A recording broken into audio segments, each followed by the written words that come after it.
chapter of Citizens for a Canadian Republic is conducting its annual Monarchy protest march through downtown Toronto today, this Victoria Day. Members of the CCR say the monarch is bad for Canadian unity.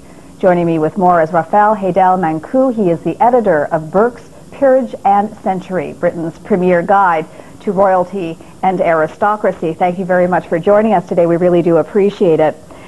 My pleasure. First of all, does the monarchy maintain a national divide in Canada? No, I don't really think that argument holds up to scrutiny. Certainly, the monarchy transcends politics. We see how in republics, such as we just have to look south of the border, where President Bush has divided a large part of the population. In monarchies, we can debate about the appropriateness of the actions of a prime minister, but the monarch is never accountable to any portion of the population and doesn't hold his or her authority by virtue of the votes of any element of the population. And in that sense, the monarchy is not a divisive force.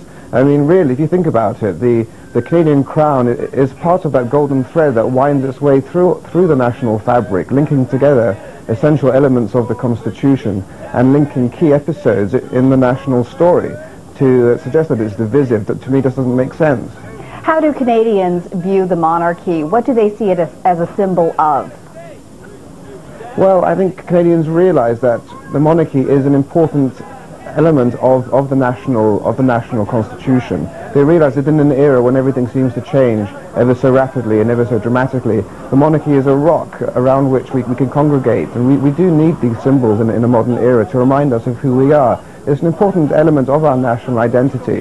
The monarchs have contributed so much to Canada over the years that the Canadian monarchy goes back really to 1497, Henry VII, and 1534 with Francois I of France. So Canadians have known nothing else but a monarchical system, and it's through that system that Canadians now have one of the world's oldest democratic constitutions. And for those who would say we should end the monarchy, that really has no base anymore in Canadian life, what do you say? Well, the reality is the monarchy will be here for a long time to come. To abolish the monarchy in Canada will require not only the consent of Parliament, but the consent of every single provincial legislature across the country. And as Canadians know all too well, getting all provinces to agree to anything is a hard bargain. Well, you can certainly say that again. Thank you so much for your time, sir. We do appreciate it. My pleasure.